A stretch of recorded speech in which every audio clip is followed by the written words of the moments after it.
Alors, bonjour tout le monde, aujourd'hui on fait notre chapitre 8 sur la relativité restreinte. Donc on commence la physique moderne.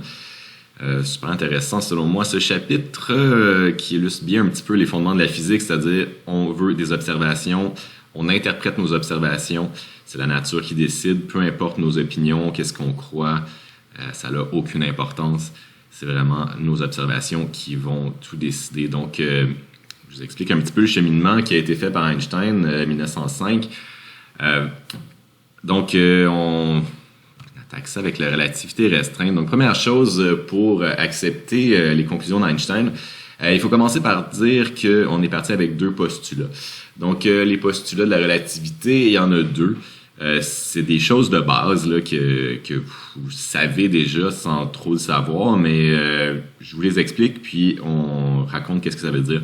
Donc, le premier postulat, c'est le postulat de la relativité. Ce que ça dit, en gros, c'est que les lois de la physique sont partout pareilles. Il faut être vraiment conscient qu'on a tendance à penser qu'on est immobile en ce moment. Donc, je suis assis sur ma chaise, je bouge pas, mais il faut être vraiment conscient que je suis assis sur une planète qui est en rotation quand même relativement rapide. Aussi, cette planète-là se déplace autour de notre Soleil et il ne faut pas penser non plus que le Soleil est immobile dans l'univers.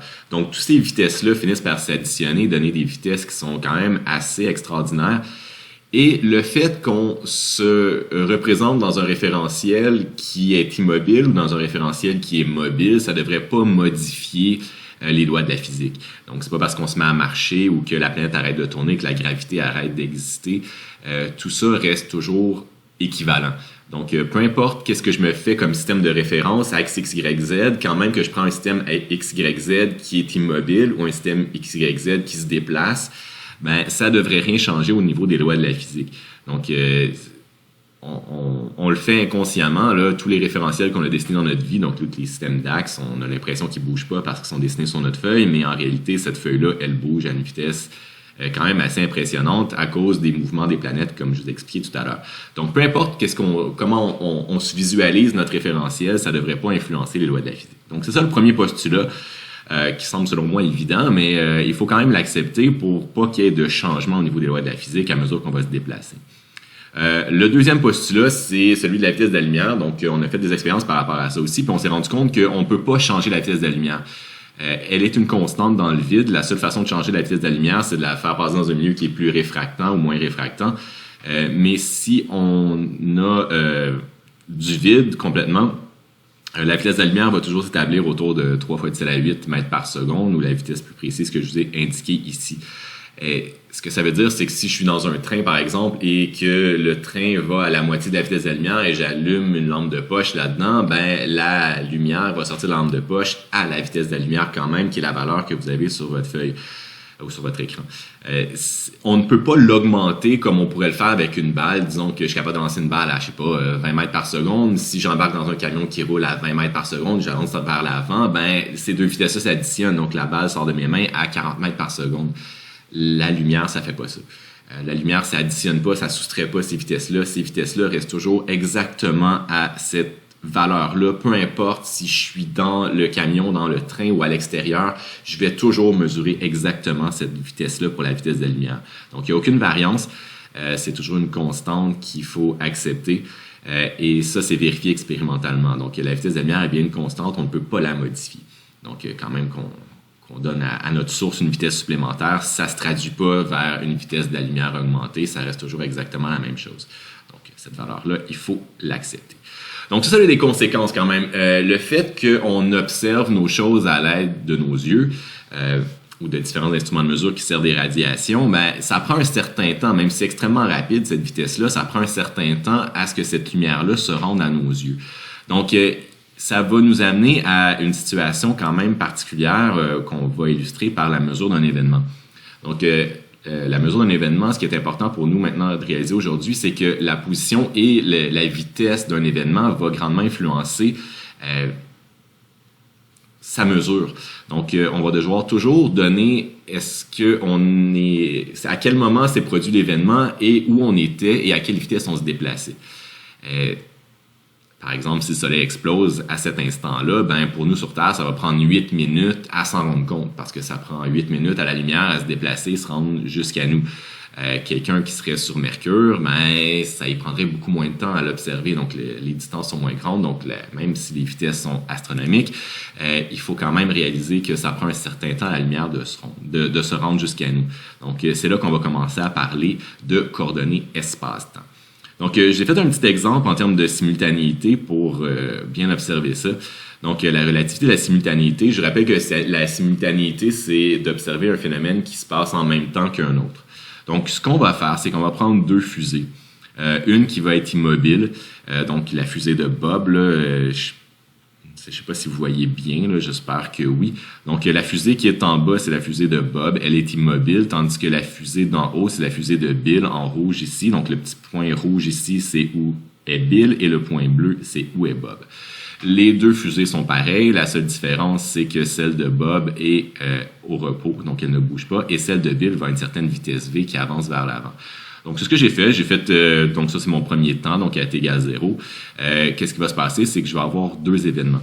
Donc, mes deux événements, ça se trouve être le X1 et le X2 que j'ai placés ici. Pensez à deux explosions, par exemple. Donc, deux bombes qui exploseraient à ces deux positions-là, X1 et X2. L'idée, c'est que si on veut observer l'explosion, il faut que la lumière soit rendue jusqu'à l'observateur. Ce qu'on va voir ici, c'est que les deux observateurs ne vont pas nécessairement observer la même chose. Donc, si à t égale 0, j'ai mes deux explosions qui se produisent. Donc, à mon point X1 et à mon point X2. Donc, en ce moment-là, les explosions viennent juste de se produire. Donc, la lumière n'a pas eu le temps de se rendre ni à Bill ni à Bob. Donc, à ce moment-là, donc à cet instant-là, qui est illustré par ces deux fusées-là, ni Bill ni Bob est conscient qu'il y a eu deux explosions. Donc, on ne les voit pas, on ne les a pas observées, on n'a aucune idée. On avance le temps un petit peu.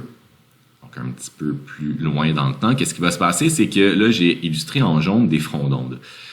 Les fronts d'onde vont grossir, c'est sûr qu'ils sont supposés être sphériques, là, mais là, c'était plus facile de faire des dessins comme ça.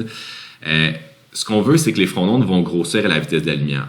Et à un certain moment, ces fronts d'onde-là vont atteindre l'observateur. Donc, quand le front d'onde a atteint l'observateur peut percevoir cet événement-là. Donc, ici, à un certain temps, donc la fusée de Bill a un petit peu avancé, la fusée de Bob est toujours stationnaire.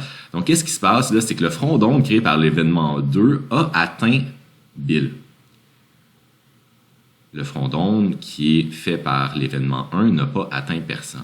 Donc, qu'est-ce qui se passe? C'est qu'à ce moment-là, Bill perçoit X2.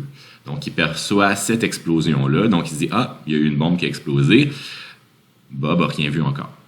Mais Bill a vu à ce moment-là, donc à cet instant précis-là, Bill voit une première explosion. On continue à avancer dans le temps. Donc, la fusée de Bill continue à avancer, la fusée de Bob est immobile et les fronts d'onde continuent à grandir. Rendu à ce moment-là, qu'est-ce qu'on voit? C'est que le front d'onde de l'événement 2 a continué de grandir, celui de l'événement 1 a continué de grandir, et les deux ont atteint Bob. L'événement 2 a dépassé Bill, donc il a toujours conscience que l'explosion s'est passée à X2, mais l'événement 1 ici n'a pas atteint encore Bill. Donc, à cet instant-là, Bob perçoit les deux explosions. Donc, lui, il voit l'explosion X2 et X1 se passer. Donc, pour lui, il voit à ce moment-là les deux explosions en même temps qui se sont passées à ce moment-là. On continue d'avancer le temps. Donc, qu'est-ce qui se passe ici? Ben, les fronts d'onde continuent à grossir. Évidemment, les fronts d'onde vont aller plus rapidement que la vitesse de la fusée. La vitesse de la lumière, c'est la limite de notre univers, donc on ne peut pas dépasser cette vitesse-là. Donc, c'est sûr que la fusée va aller plus lentement que ça. Donc, finalement, ce qui va arriver, c'est que le front d'onde 1 va finir par rejoindre Bill, même si Bill avance. Donc, à ce moment-là, Bill perçoit l'explosion X1. Donc, qu'est-ce qui se passe? C'est que pour Bob, à ce moment-là, les deux explosions sont arrivées. Pour Bill, qu'est-ce qui s'est passé? Mais Bill, il a perçu l'explosion X1 avant que Bob perçoit les deux autres et a perçu l'explosion X1, j'ai dit X1, c'est X2 ici, et X1 ensuite, après que Bob ait perçu X1 et X2. Donc, on voit que pour les deux personnes, les réalités ne sont pas les mêmes. Ça ne veut pas dire que Bob a raison, que Bill n'a pas raison. Il faut pas garder... se mettre dans l'optique que celui qui est immobile a tort ou a raison. Ça n'a rien à voir. Si c'était le cas, il n'y a personne sur Terre qui aurait jamais raison, là. On est toujours en mouvement, la Terre tourne, la Terre avance, le Soleil bouge. Tout ça se déplace, même les galaxies se déplacent. Donc, ça veut dire que l'humanité n'a jamais eu raison pour rien si on suppose que c'est Bob qui a raison ici. Donc, les deux ont raison. Pour Bob, les deux événements sont simultanés. Pour Bill, les deux événements ne sont pas simultanés. C'est toujours relatif à la vitesse et au déplacement et à la position des observateurs. Donc, il faut vraiment garder en tête que le mouvement influence les observations. Donc, on retourne à notre système de coordonnées espace-temps. C'est là que ça va être très important de faire la nuance entre les deux. Donc, voilà. Mon bout préféré, la relativité du temps. Écoutez, je vous ai fait un petit peu l'explication comment Einstein l'a démontré en 1905. Il faut être conscient que la relativité du temps, ça n'a pas été démontré expérimentalement avant bien longtemps après ça. Donc, il a fallu attendre dans les années 70 avec le Concorde pour pouvoir mettre un chronomètre assez précis dans un avion assez rapide.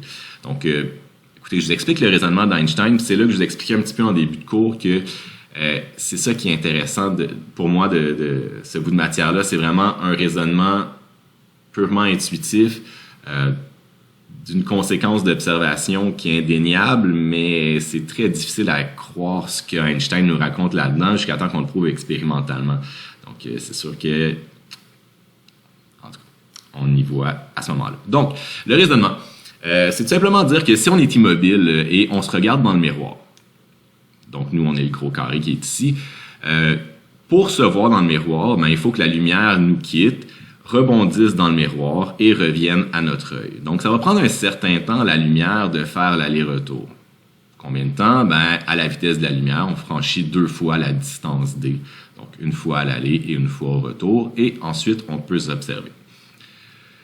Donc, ça, c'est immobile. Par contre, si on se déplace à une certaine vitesse, donc si on se déplace à la vitesse v, qu'est-ce qui va se passer? C'est que si tu te regardes dans le miroir directement devant toi, le temps que les rayons reviennent à toi, t'es plus là, tu t'es déplacé.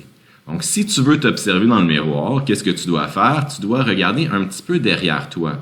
Donc, c'est la seule façon de pouvoir t'observer. Je répète, si tu te regardes directement dans le miroir, le temps que la lumière fait l'aller-retour, toi, tu n'es plus ici, tu te déplaces à une certaine vitesse v. Donc, comme tu n'es plus ici, tu ne te verras pas. Donc, si tu regardes directement vers le miroir, tu ne peux pas te voir. Donc, la seule façon d'avoir une trajectoire de lumière qui va te permettre de te regarder dans le miroir, c'est de regarder un petit peu derrière toi vers le miroir. Donc, qu'est-ce que tu vas faire? C'est ça. C'est que la lumière que tu vas devoir observer, donc ici, toi, tu es l'observateur, ici, tu es la source. Donc, la lumière qui va quitter la source doit faire ce trajet-là et se rendre jusqu'à tes yeux ici. Donc, à ce moment-là, ce que tu vas pouvoir observer, c'est toi tel que tu étais ici. Donc, à un temps un petit peu avant. Le déplacement que tu vas avoir fait, c'est v fois delta t. On va se rappeler la formule de la vitesse dans une seconde. Et ce qu'il faut réaliser, c'est que la lumière n'aura pas fait le trajet 2D comme ici. Mais la lumière va avoir fait le trajet L 2 fois. Donc, on va faire ça symétrique. Les lois de la réflexion restent vraies. Donc, le rayon incident doit avoir le même angle que le rayon réfléchi. Donc, c'est ce qu'on va observer. Et c'est comme ça qu'on va être capable de voir que ce qui change en réalité, c'est pas les longueurs, c'est pas la distance avec le miroir, mais c'est bien le temps. Donc, d'où la relativité du temps. Donc, je poursuis le raisonnement d'Einstein, donc c'est tout, là. En réalité, après ça, c'est tout simplement mathématique. Donc, on va dire qu'ici, on prend un temps delta t0 faire notre aller-retour ici, et on va faire un temps delta t pour s'observer dans le miroir. Donc, faire l'aller-retour ici, mais en passant par le trajet L. Donc, la définition de la vitesse, je vous rappelle que c'est le déplacement divisé par le temps. Donc, si je regarde ici, à quelle vitesse je vais me déplacer, le rayon lumineux voit la vitesse c, c'est une constante. C'est le deuxième postulat de la relativité. Et ensuite, le déplacement qu'on va avoir, donc le delta x, c'est 2 fois notre distance d, et le temps, on l'a appelé delta t0.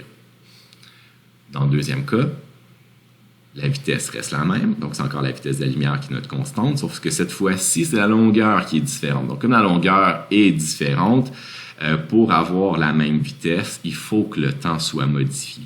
Donc, c'est là qu'on voit qu'on a un delta t qui est différent de l'autre côté. Comme la distance est différente, mais la vitesse doit rester la même, et comme les lois de la physique n'ont pas le droit de changer, la seule chose qui a le droit de changer, c'est le delta t. Donc, on va parler de delta t0 quand on ne bouge pas et delta t quand on va bouger.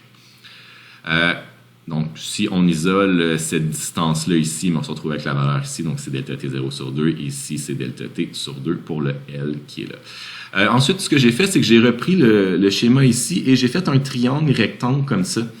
Donc, j'ai pris un triangle rectangle qui va avoir comme base ici la moitié du déplacement. Donc, comme si on a la vitesse ici qui est delta x sur delta t, si on isole delta x là-dedans, moi, ça me fait v fois delta t, donc qui est mon déplacement ici. Ensuite, la hauteur de ce triangle-là, triangle rectangle, ça va être le D, et mon hypoténuse, ça va être mon L ici. Donc, j'ai tout simplement, je l'ai redessiné en rouge ici. Donc, tout ce qu'on a à faire, c'est faire un Pythagore avec ce triangle-là. Donc, mon hypoténuse qui va être égale à la racine carrée de ma base ici, qui va être une demi-V fois delta t, que je dois mettre au carré, et ma hauteur ici, qui est mon D au carré. Ensuite, ce que j'ai à faire, c'est prendre le D qui est ici et le ramener là, le L qui est ici et le ramener là. Je vous encourage à faire la démonstration. Donc, après ça, tout ce qui nous reste à faire, ça va être isoler le delta t. Je vous encourage à l'essayer. Pour moi, ça a une grande valeur historique, cette démonstration-là. Donc, je vous encourage à le faire. Je vous ai détaillé la solution vraiment ici. Donc, si ça vous intéresse, je vous invite à prendre une petite pause et puis le faire. Sinon, juste à suivre le raisonnement. On continue. Donc, je n'expliquerai pas tous les démarches. Je pense que c'est quand même assez textuel. Comme je vous disais, on prend le L, on le remplace ici, ça fait ça comme ça. On prend le D, on le met au carré, on le met ici. Donc, j'ai remplacé le D comme ça ici. J'ai tout mis au carré pour se débarrasser de la racine carrée. J'ai évalué les racines, les hauts carrés partout. J'ai divisé par 4. J'ai tout mis les delta t du même côté. J'ai fait V moins C en évidence pour avoir mon delta t en évidence. J'ai isolé delta t. J'ai tout envoyé du même côté. Ici, la petite passe là, qui peut vous jouer un tour. Ce que j'ai fait en réalité, c'est diviser par C au carré partout de ce côté-là de l'égalité. Donc, j'ai divisé en haut puis en bas par C au carré. Donc, ça fait disparaître le C au carré en haut. Ça, C au carré divisé par C au carré devient 1. Et V au carré sur C au carré devient V au carré sur C au carré. Donc, finalement, ça nous amène à notre solution qui va être notre formule de base en relativité. Qui est notre delta t est égal à delta t0 fois 1 divisé par racine de 1 sur v sur c au carré. Vous pouvez laisser les v au carré sur c au carré, ça ne change rien. Moi, je préfère les mettre comme ça. Habituellement, on se libère les c comme ça, puis parce qu'on va évaluer les vitesses en fonction de la vitesse de la lumière. Il faut être conscient que les concepts de relativité, c'est des vitesses extrêmement élevées. Les effets relativistes ne sont pas observables dans notre vie de tous les jours. Ça prend vraiment des vitesses qui sont extraordinaires pour pouvoir observer ces trucs-là. Donc, comme je disais, là, Einstein a émis ça en 1905. Écoutez, est-ce que vous l'auriez cru que les temps se comportent différemment si on change de vitesse? C'est extrêmement difficile à croire simplement avec un petit dessin de miroir comme ça. Et pourtant, dans les années 70, on a fait un calcul avec le Concorde. On l'a fait voyager très rapidement pendant le maximum de temps avec des chronomètres. On a laissé un sur Terre, on a laissé un en orbite, un dans l'avion, et on a comparé les deux temps. Puis on s'est rendu compte qu'il y avait vraiment une différence expérimentale significative qui arrivait à environ en bas de 3% des valeurs théoriques qu'Einstein avait prévues. Donc, on a été obligé d'accepter que la théorie d'Einstein était bien réelle. Donc, ça, c'est la formule un peu plus générale. On va avoir 2-3 autres façons de l'exprimer avec des constantes un petit peu différentes.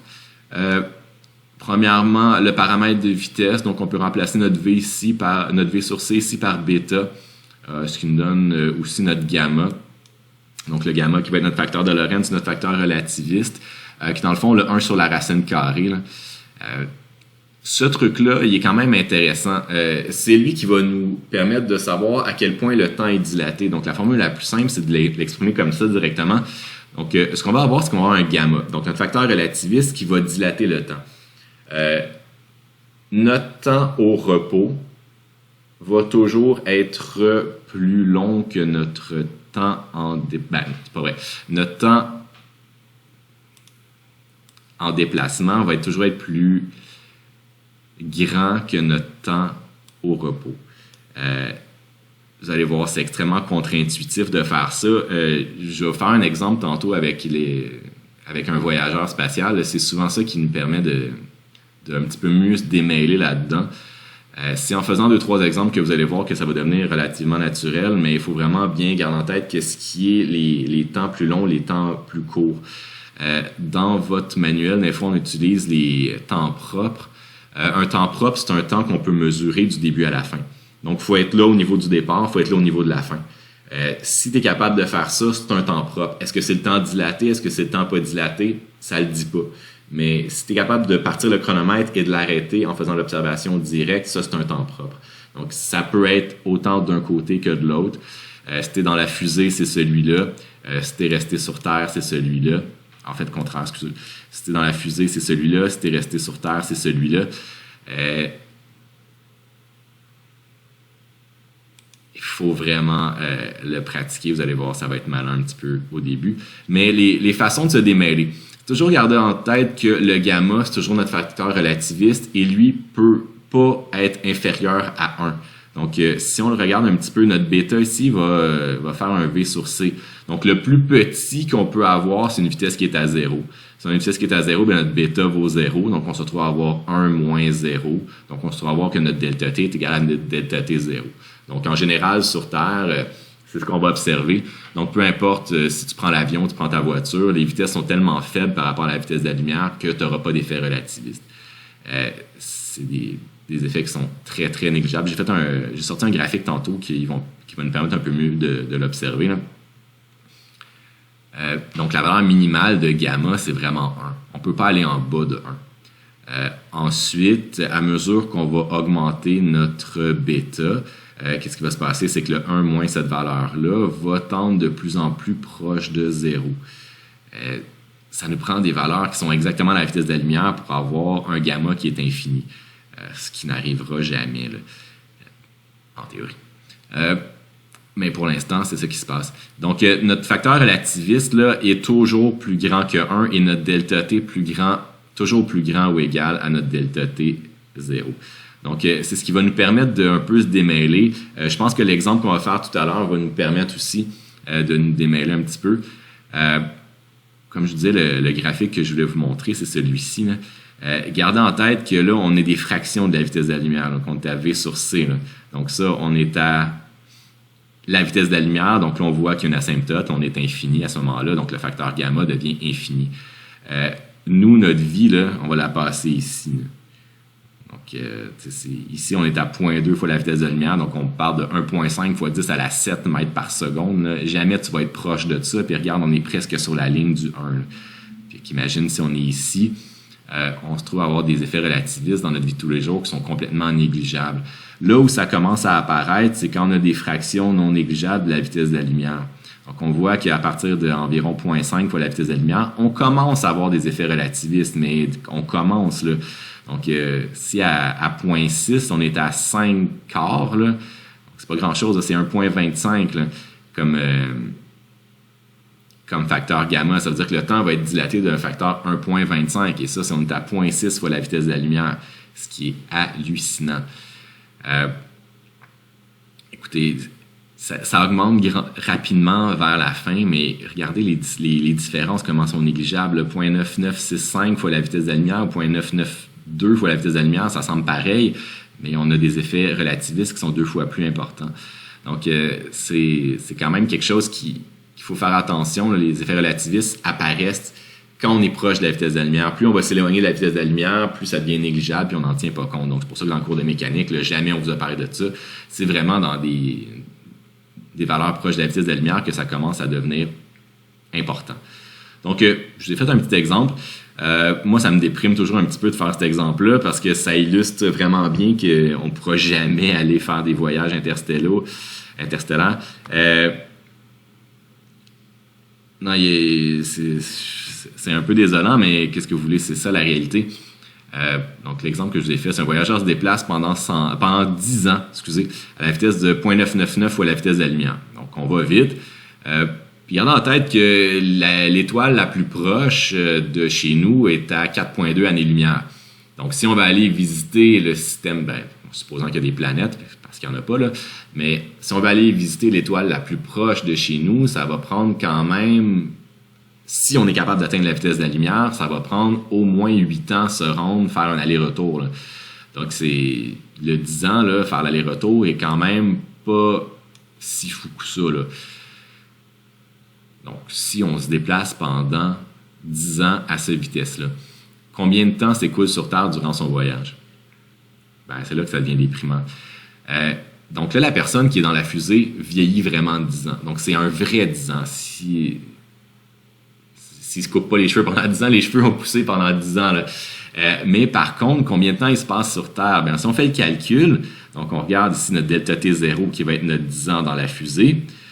On prend notre vitesse, on va la remplacer ici. Donc, j'ai fait le calcul. On arrive à 224 ans. Ça veut dire quoi? Ça veut dire que pendant que cette personne-là a voyagé pendant 10 ans, sur Terre, il s'est écoulé 224 ans. Donc, il y a là le problème.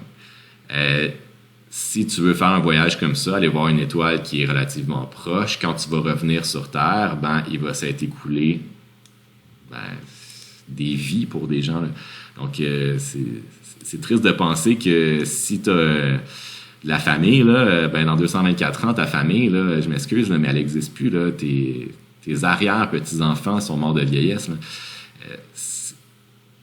C'est quand même la chose la plus triste de ça. Puis ça, c'est vrai pour nous, c'est vrai pour les extraterrestres, c'est vrai pour n'importe qui d'autre qui peut vivre dans notre univers. Donc, les contacts interstellaires sont pratiquement impossibles. Bon, peut-être qu'on va découvrir une nouvelle technologie dans quelques années, puis on va réussir à briser ça, mais je vois pas comment on pourrait, là. La vitesse de la lumière va rester une constante, peu importe qu'est-ce qu'on en fait. C'est bien fun dans la science-fiction, là, mais dans la réalité, c'est tout autre chose. Donc, moi, ce que je vous conseille vraiment, c'est de toujours réaliser ce problème-là. À chaque fois que vous êtes mêlé, qu'est-ce qui est delta T, qu'est-ce qui est delta T0, revenez voir ce problème-là. La personne qui voyage se passe vraiment 10 ans pour elle, et sur Terre, il se passe vraiment 224 ans. Imagine, là, la voiture que tu possèdes en ce moment, dans 224 ans, comment qu'elle va être désuète. Imagine la personne qui revient sur Terre 224 ans plus tard, après un voyage comme ça, comment son vaisseau spatial va être un peu usé. C'est des phénomènes qui sont absurdes complètement, mais qui sont bien réels. Donc, malheureusement, vous rêvez d'aller voyager, rencontrer des extraterrestres, ça n'arrivera probablement pas. Donc, ça, c'est un des exemples qu'on peut faire. Un autre exemple que je voulais vous faire, mais juste avant de laisser aller ça, je veux vous parler d'un jeu qui a été développé par le MIT, si je me rappelle bien, 2012-2013. Je vais mettre le lien, là. Je pense que je l'ai encore ici. Donc vous avez ça ici, ça s'appelle Slower Speed of Light. Ça a été, comme je disais, programmé par le MIT. Donc si vous voulez l'installer sur votre ordinateur chez vous, bon, je peux pas garantir rien, là, mais ça a été sécuritaire pour moi. Je l'ai sur mon ordi depuis quand même quelques années. Et ça fonctionne quand même très bien. On voit très bien ces effets relativistes-là de différence de grandeur, de perception, de distance, de temps. C'est vraiment assez étrange. Donc le jeu, en gros, ce que ça fait, c'est que tu ramasses des petits ballons, là. C'est un genre de jeu à la première personne, là. Donc tu te promènes, tu ramasses des petits ballons, puis à chaque fois que tu ramasses un ballon, ben, la vitesse de la lumière se rapproche de ta vitesse de déplacement de 1%. Pour qu'à la fin, tu te déplaces à la vitesse de la lumière. Donc, on ralentit la vitesse de la lumière plutôt que d'accélérer l'observateur, parce que sinon, ça n'aurait aucun sens. Mais on voit des effets relativistes quand même assez intéressants. Donc, je vous invite à le télécharger puis à passer un petit 10 minutes dessus. Là, c'est pas un long jeu, là, puis il n'y a pas de violence, là.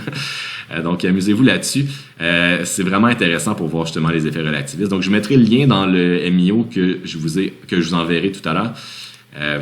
Donc, vous allez pouvoir télécharger ça. C'est quand même assez intéressant de regarder ça. Donc, voilà pour mon premier exemple. Le deuxième exemple que je vous ai donné, c'est l'exemple d'une particule qui se désintègre assez rapidement. Donc, ce qu'on a appelé le chaos positif.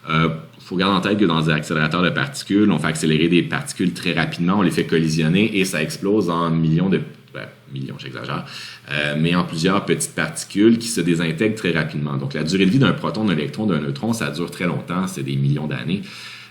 Par contre, quand on les fait collisionner, les sous-particules qui les constituent sont très volatiles, donc vont se transformer en énergie, donc vont se désintégrer complètement.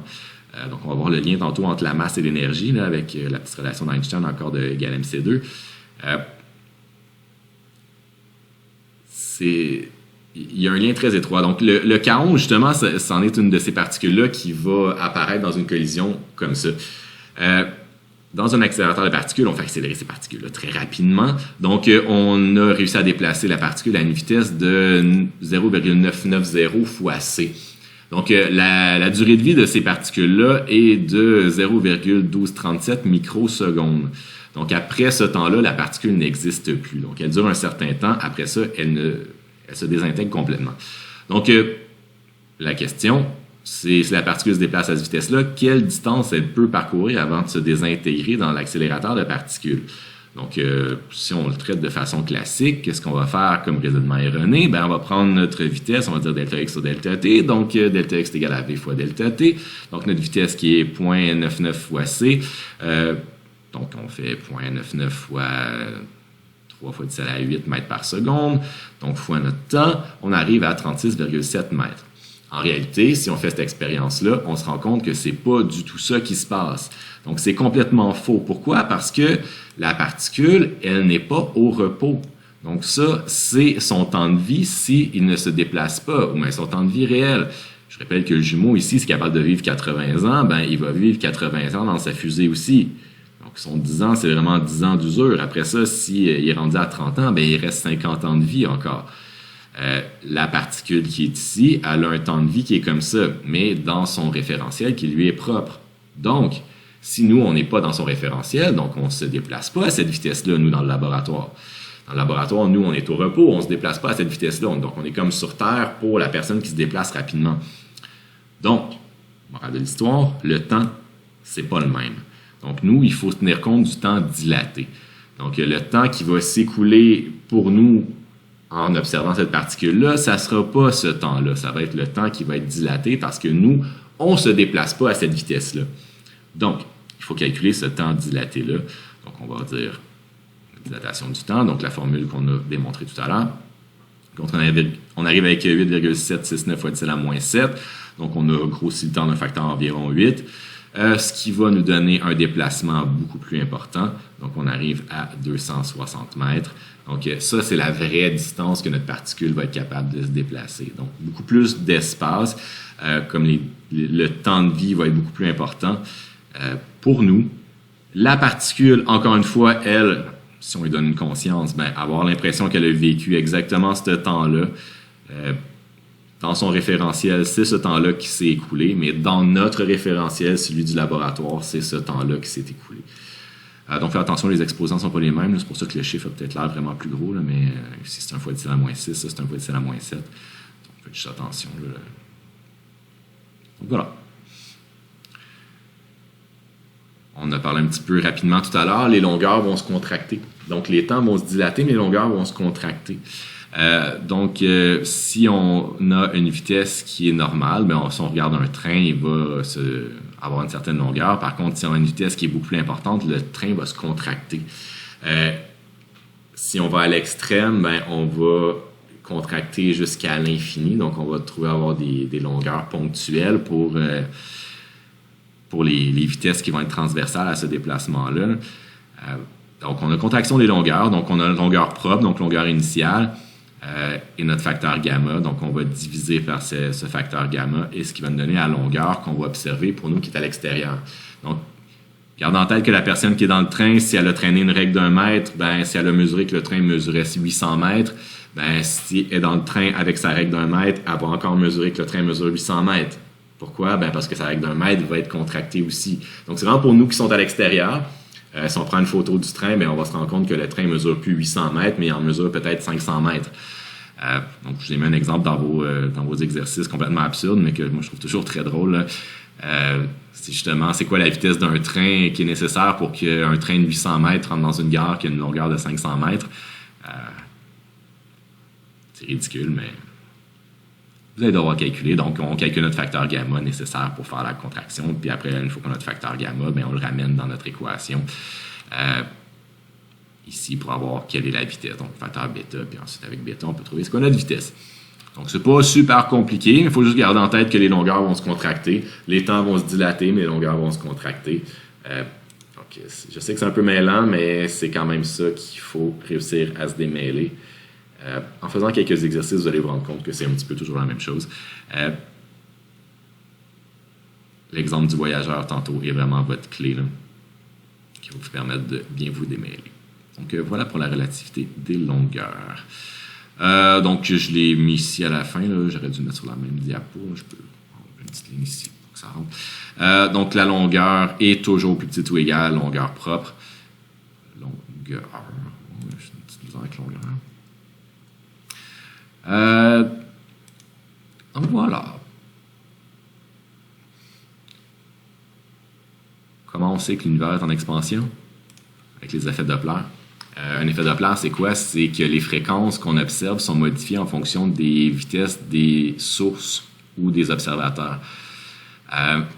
Dans l'univers, prétendre qu'on a une source ou un observateur qui est immobile par rapport à l'autre, on n'a aucune référence.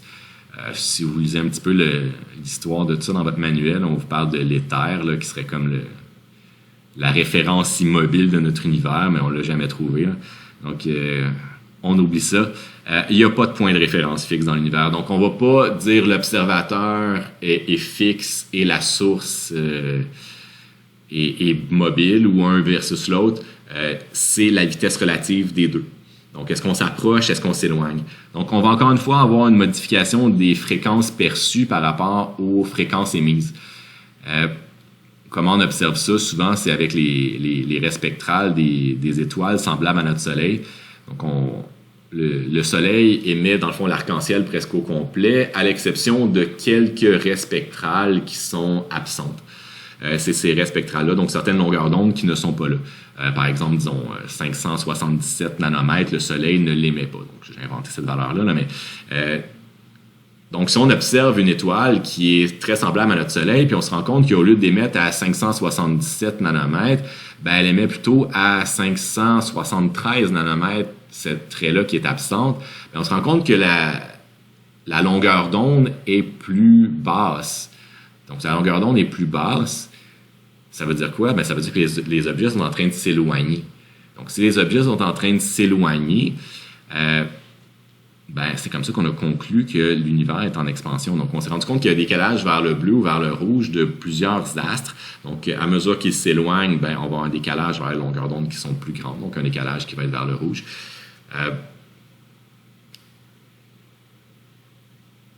Je dis vers le rouge, vers le bleu, donc les longueurs d'onde qui sont plus courtes. Donc voilà, il faut juste faire attention à la formule, qu'est-ce qui est plus, qu'est-ce qui est moins, donc c'est à l'inverse. Donc si on a des fréquences qui sont perçues, qui sont augmentées, donc les objets qui s'approchent, ben on va faire plus, moins. Et si on a des fréquences qui sont diminuées, donc des objets qui s'éloignent, ben on va mettre moins, plus, donc moins en haut et plus en bas. Si vous mettez le même signe en haut puis en bas, ben vous n'aurez aucune variation. Puis le bêta, ben c'est le même que tout à l'heure, donc c'est notre facteur de vitesse. Les fréquences perçues, les fréquences émises. C'est le même principe que les fréquences qu'on avait fait dans le chapitre 3. C'est juste que là, c'est avec de la lumière. Donc, on n'aura pas de son dans l'espace. Ça va toujours être des ondes lumineuses. Donc, on va avoir des décalages justement vers le bleu ou vers le rouge. Donc, des longueurs d'onde qui vont être augmentées ou diminuées. Donc, vous avez les fréquences. Je vous rappelle que faire la transition en termes de longueur d'onde, c'est pas plus compliqué. Donc, on fait la petite formule qu'on avait faite dans les chapitres précédents. Donc, on avait la vitesse qui est égale à la longueur d'onde fois la fréquence. Donc, comme notre longueur d'onde va tenir avec la fréquence et notre vitesse c, notre vitesse de la lumière, ben, on peut facilement représenter ces formules-là avec les longueurs d'onde aussi. Donc, ça varie selon l'inverse, là, mais vous êtes capable de faire l'équivalence aussi. Donc, voilà pour les effets de Doppler. Donc, c'est ça, on s'est rendu compte que la majorité des étoiles éloignées sont en train de s'éloigner à cause des effets de Doppler comme ça. Maintenant, la quantité de mouvement en relativité. Donc, la quantité de mouvement, je vous rappelle que si on le fait en classique ou selon Newton, ben on a dit que la quantité de mouvement, c'était la masse fois la vitesse. Donc, la vitesse, c'est delta x sur delta t. Par contre, en relativité, on a quelque chose d'un petit peu plus complexe parce que les temps des particules qui se déplacent n'est pas le temps de l'observateur. Parce qu'on a dilatation du temps. Donc, au lieu de dire que c'est delta x sur delta t, on doit dire sur delta t 0. Et comme on a un delta t0 qui est relativiste, ben, qu'est-ce qu'on va faire? C'est qu'on va être obligé d'établir notre relation avec notre delta t0. Donc, le petit raisonnement que j'ai fait ici, il n'est pas super compliqué. Tout ce que j'ai fait ici, c'est de faire apparaître un delta t puis un delta t en bas puis en haut, parce que je n'avais besoin. Vous allez voir pourquoi. Donc, si je fais fois delta t en haut puis en bas, ça ne change absolument rien de mon égalité. Donc, j'ai la même chose ici, mais avec des delta t en haut puis en bas. Si je réorganise un petit peu, donc j'ai mis le delta t en avant ici et j'ai fait apparaître delta t sur delta t0 entre parenthèses ici.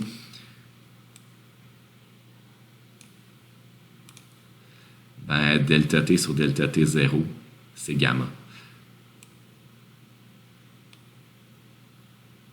Donc, delta t sur delta t0, comme on a dit, c'est gamma. Delta x sur delta t, c'est ma vitesse. Donc, ma quantité de mouvement relativiste va être donnée par gamma mv. On aurait pu s'en servir dans tous nos cours de mécanique. Comme en mécanique, on travaille avec des vitesses qui sont d'ordre humaine, ben, les gammas sont toujours très près de 1, donc la masse fois la vitesse, ça revient pas mal au même.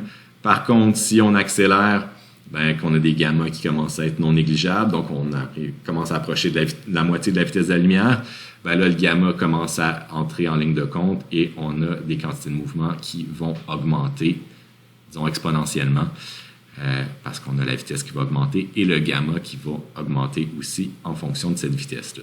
Donc, je rappelle les unités de la quantité de mouvement, kilogrammes par mètre par seconde, ça n'a pas changé. On va voir tantôt qu'on va exprimer ça en fonction des mégaélectronvolts aussi.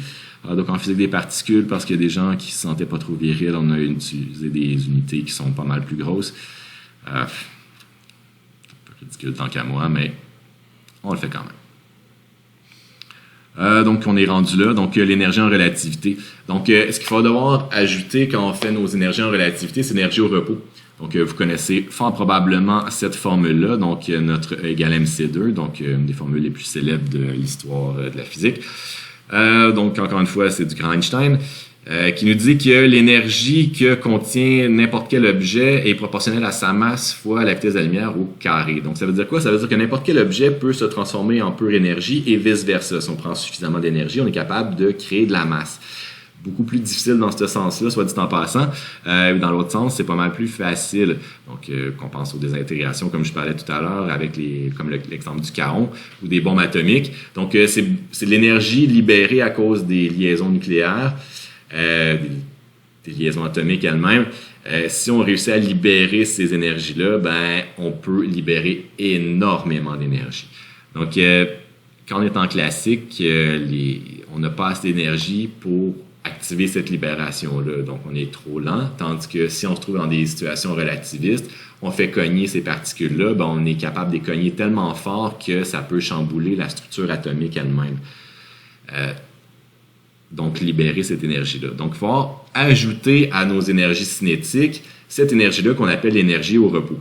Donc, le E0, je l'ai écrit ici, c'est l'énergie au repos qu'on calcule en joules. Donc, si on veut avoir l'énergie totale d'une certaine particule, ce qu'on va faire, c'est qu'on va ajouter à l'énergie au repos l'énergie cinétique. Donc, on va dire mc2 plus K, donc notre énergie cinétique.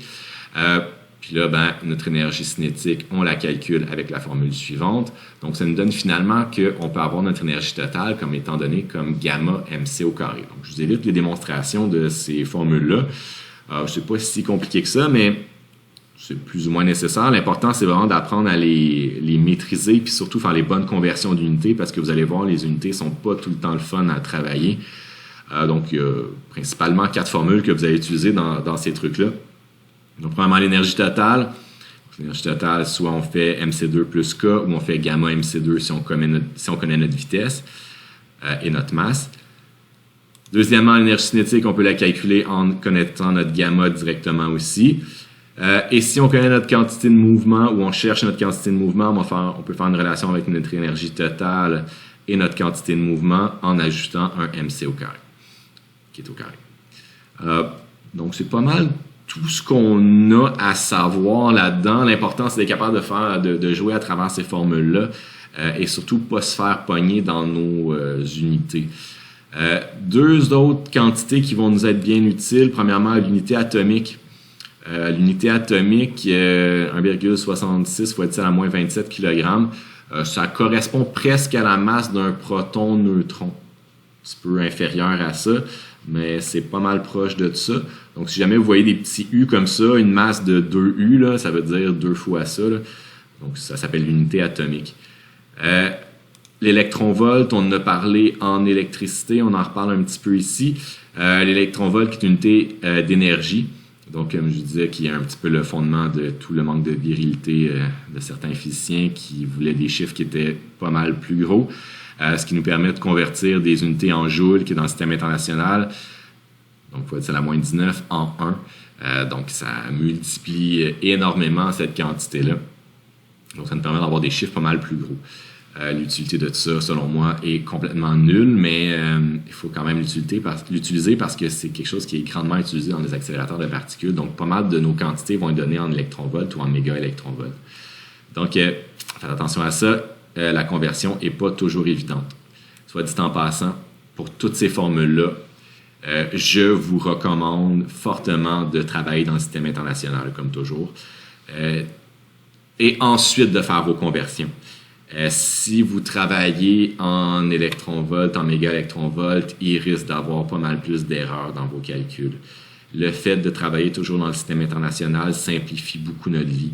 Donc, très important pour vous de faire attention à ça. Je vous ai fait un exemple, puis j'ai fait toutes les conversions possibles ensuite. Là. Je vous invite à vraiment être attentif à ça. Là. Donc, mon exemple, le voici. Donc, j'ai un exemple qui dit qu'un électron a une énergie cinétique de 2,53 mégaélectronvolts. Quelle est son énergie totale? Quelle est sa quantité de mouvement? Donc, en soi, des questions pas super compliquées, mais il faut vraiment, vraiment faire attention aux unités qu'on travaille avec. Donc, on travaille en mégaélectronvolts. Donc, moi, première chose que je fais, je vois des mégaélectronvolts. J'ai de l'énergie qui est en mégaélectronvolts. Je ne veux rien savoir des mégaélectronvolts. Ce que je veux savoir, c'est quelle est la quantité en joules. Donc, c'est ce que je vais commencer par faire toujours. Donc, un électron, premièrement, son énergie au repos égale mc2. Donc, la masse de l'électron, vous l'avez dans votre manuel ou sinon, vous l'avez sur votre feuille de formule. La vitesse de la lumière que je dois mettre au carré. Donc, ça me donne ma quantité d'énergie au repos d'un électron. Donc, on ne s'attend pas à des quantités d'énergie qui sont faramineuses, même si on a un C au carré, c'est quand même une masse qui est extrêmement faible. Donc, on a 8,187 fois 10 à la moins 14 joules. Ça, c'est l'énergie au repos de notre électron. À ça, il faut ajouter notre quantité en mégaélectronvolts. Donc, là, on a deux choix. C'est soit qu'on convertit notre énergie en repos en mégaélectronvolts ou on fait le contraire. Donc là, comme on a déjà ça en mégaélectronvolts puis on veut l'énergie totale en mégaélectronvolts, ben, on peut le faire dans un sens ou dans l'autre. De toute façon, j'ai fait les deux. Là. Donc, si on le fait dans le premier sens pour trouver en mégaélectronvolts, donc ce que j'ai fait, j'ai dit A0 qui est égal à la valeur qui est ici, et j'utilise le même truc que je vous ai toujours enseigné, c'est-à-dire multiplier par 1. Multiplier par 1, ça veut dire quoi? C'est faire une équivalence. Donc, moi, ce que j'ai pris cette équivalence-là. Donc, si je prends ça et j'isole d'un côté ou de l'autre pour faire apparaître 1, donc je divise ici mes joules de l'autre côté. Donc, 1 électronvolt sur 1,6 fois 10 à la moins 19 joules est égal à 1. C'est ce 1-là ici que j'ai multiplié. Donc, qu'est-ce qui se passe? C'est que joule divisé par joule, ça disparaît. Et qu'est-ce qui me reste? Il me reste des électronvolts en haut. Donc, c'est une technique qui fonctionne tout le temps très bien pour peu importe qu'est-ce qu'on fait. Donc, on se trouve à avoir maintenant 5,11 fois 10 à la 5 électronvolts. Donc, 0,51 mégaélectronvolts. Si j'additionne les deux ensemble, j'arrive à 3,04 mégaélectronvolts. Si je veux l'avoir en joules, ben, je fais l'étape inverse. Donc, là, je vais l'avoir à l'inverse. Donc, méga, n'oubliez pas, c'est fois 10 à la 6. Donc, je fais fois 10 à la 6 et ensuite, je multiplie par l'inverse de ça. Donc, j'arrive à 4,87 fois 10 à la moins 13 joules. Donc, dépendamment, la question vous demande la réponse en électronvolts, en mégaélectronvolts ou en joules. C'est la technique qu'on va devoir utiliser. J'ai mis les deux réponses ici. On verra comment mon lab nous demande nos réponses. Il faut les convertir dans un sens ou dans l'autre si on a besoin de faire ça. Deuxième question, mais la quantité de mouvement. Et je vais demander la réponse en mégaélectronvolts sur C, juste pour qu'on ait quelque chose d'un petit peu étrange, puis ensuite on va le reconvertir en kilogrammes fois mètre par seconde. Donc moi, ce que j'ai fait, j'ai pris la seule formule qui contient la quantité de mouvement. Pourquoi j'ai pas utilisé ça? Ben parce que il y a bien des inconnus là-dedans. Donc je connais son énergie cinétique à mon électron, mais je connais pas son gamma et je connais pas sa vitesse. Donc oui, je pourrais aller connaître son gamma en connaissant son énergie cinétique. Je pourrais calculer son gamma et ensuite, une fois que j'ai son gamma, je pourrais calculer sa vitesse. Je viens déjà de me rajouter 2 calculs. Donc c'est plus simple, prendre le chemin que j'ai fait ici. Si tu veux faire l'autre chemin que je suis en train d'expliquer, ça fonctionne aussi, c'est juste plus long. Donc libre à toi, ça me dérange pas du tout, mais évidemment, moi je suis fan de simplicité. Donc j'y vais avec le chemin le plus rapide. Donc, comme je disais, j'utilise la formule qui contient la quantité de mouvement avec l'énergie. Donc, la dernière que je vais donner ici, là, celle-là ici. Donc, j'ai utilisé ça. Donc, je vais isoler mon P là-dedans. Donc, première chose que je fais, j'envoie ce qui a le P d'un côté. Donc, j'ai envoyé E de l'autre côté. J'ai isolé lui, là. Donc, je me retrouve à avoir ça ici. Je fais la racine carrée de chaque côté. Donc, j'enlève le au carré ici. Donc, PC. Donc, je divise mon P qui me donne ça. Ensuite, je veux l'avoir directement en mégaélectronvolts. C'est relativement simple. Comme j'ai mon énergie totale, ben, c'est mon 3,04 que j'ai calculé ici. Et je fais mon MC au carré sur 2, donc ma valeur de mon énergie au repos, donc MC au carré que j'ai calculé ici. Donc, je l'avais en joules, mais je l'ai aussi calculé en électronvolts. En mégaélectronvolts, donc je peux avoir les deux, ça me donne 3,00 mégaélectronvolts divisé par C.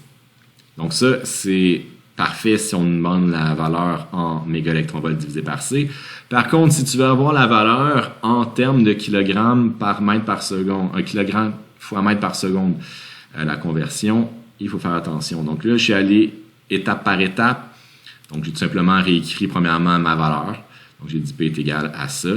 Puis après ça, commencer par me débarrasser de mon préfixe, donc mon préfixe qui est n, donc pour méga, ça veut dire fois 10 à la moins à la 6, donc 3 fois 10 à la 6 électronvolts sur C, donc j'ai plus de méga, j'ai juste fois 10 à la 6. Ensuite, j'ai fait ma conversion d'électronvolts à joule, et ensuite j'ai fait ma conversion de C, donc C sur 2,998 fois 10 à la 8 mètres par seconde. Donc, je suis arrivé à 1,60 fois 10 à la moins 21. Et si je regarde mes unités qui me restent, électronvolts sur électronvolts, ça a disparu. Joule est là. Ensuite, C sur C a disparu. Il me reste des mètres par seconde. Donc, en bas, mètre et seconde revient en haut. Donc, j'ai des joules fois seconde par mètre. Moi, je veux en kilogrammes fois mètre par seconde. Donc, je suis un peu loin. Par contre, les joules, si tu te rappelles la définition du travail, travail, c'est le déplacement fois la force, donc des newtons fois mètre. Et si tu te rappelles, c'est quoi des newtons avec la deuxième loi de Newton, F égale ma, c'est des kilogrammes fois mètre par seconde carré. Donc, je vais me retrouver à avoir tout ça comme unité. Donc, je vais me retrouver à des kilogrammes. Il n'y a rien d'autre comme kilogramme, donc je le ramène ici.